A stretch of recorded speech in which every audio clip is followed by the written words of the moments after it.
তোমাদের কি মাথা খারাপ হয়ে গেছে? এই জঙ্গলের এই জায়গায় এসেছো কেন? জানো না এই জঙ্গলের এই জায়গাটার মধ্যে বাঘ একটু পরে এসে ঘোরাঘুরি করবে? পালিয়ে যাও, এখান থেকে পালিয়ে যাও। বাঘের পেটে যেতে না চাইলে এক্ষুনি পালিয়ে যাও। আমরাও চলে যাচ্ছি, ওরা পাখিদেরকেও ছাড় দিচ্ছে না। সে তো বুঝলামই পাখি, কিন্তু আমরা কোথায় যাব? আমরা তো মানুষ, তোমাদের মতো গাছের উপরে উঠে বসে থাকতে পারি না। আমাদের তো জীবন জীবিকার তাগিদে বেরোতেই হয়।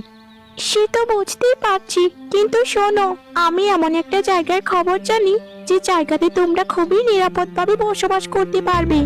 যদি তোমরা চাও তো জায়গাটার নাম বলতে পারি। আরে বলবে না কেন পাখি, দয়া করে বলো জায়গাটার নামটা। আমরা তো খুবই অনিরাপদ ভাবে বসবাস করছি। যদি বলতে তাহলে খুবই উপকার হতো। এই জঙ্গলের পশ্চিম দিকে যে বড় বড় পাহাড়গুলো আছে, সেই পাহাড় পেরিয়ে একটা জায়গা দেখতে পাবে। সেখানে অনেক বড় একটা গর্ত আছে। সেই গর্তের ভেতরেই থাকতে পারবে তোমরা। মানুষের বসবাসযোগ্য অনেক ওই জায়গাটা। এখন এখান থেকে পালাও, পালাও, এক্ষুনি বাঘ চলে আসবে। বাঘের আওয়াজ শোনা যাচ্ছে। পালাও, পালাও তোমরা, আমিও পালাই।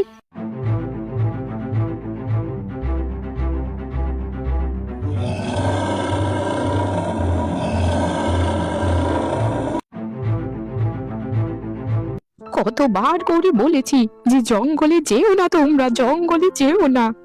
আজ যে তোমরা দুজন বাঘের হাত থেকে বেঁচে ফিরেছো, এটা তো স্বয়ং ঈশ্বর তোমাদেরকে বাঁচিয়েছেন।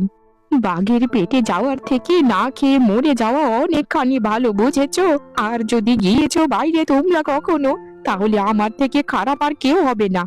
আপনি কোনো চিন্তা করবেন না ঠাম্মি, আমাদের কিচ্ছু হয়নি আর হবেও না। আমরা একটা নতুন জায়গার সন্ধান পেয়েছি। সে জায়গাতে আপনারা যদি থাকেন তাহলে খুবই নিরাপত্তা ভাবে থাকতে পারবেন। চলুন আজকে ওই জায়গার উদ্দেশ্যে রওনা দেব আমরা। এখানে থেকে বাঘের পেটে যাওয়ার থেকে ওখানে থাকা ঢের ভালো। হ্যাঁ ঠাম্মি, উনি একদম ঠিক কথা বলেছে। ওই জায়গাতে যদি আমরা থাকি তাহলে খুবই নিরাপদভাবে থাকতে পারবো, কারণ ওখানে বাঘ কখনো পৌঁছাতেই পারবে না।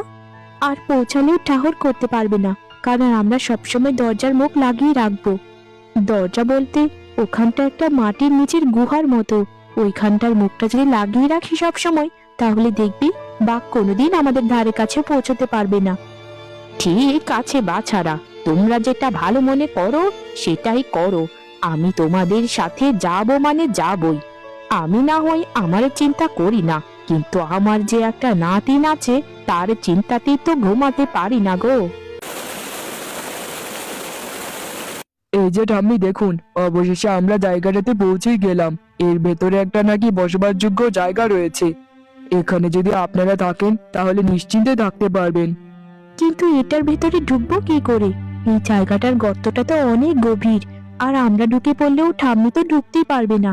অন্য কোনো একটা ব্যবস্থা করা যায় না?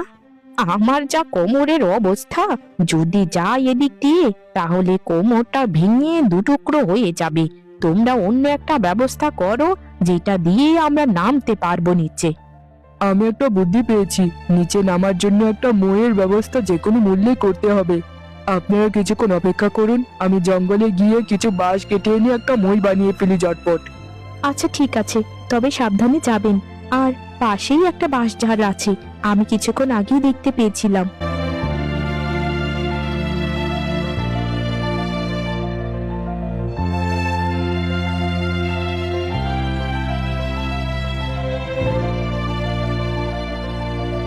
বাহ, জায়গাটা তো বেশ ভালো।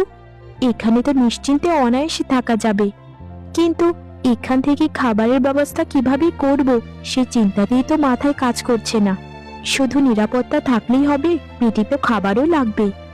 আপনারা কোনো চিন্তা করবেন না, আমি একটু পর গ্রামের দিকে রওনা দেব। গ্রামে কিছু না কিছু কাজ করে আমি আপনাদের জন্য খাবার নিয়ে আসবো। ততক্ষণ পর্যন্ত একটুখানি অপেক্ষা করুন দয়া করে। এ কি বলছো তুমি? এখন আবার খাবারও আনবে?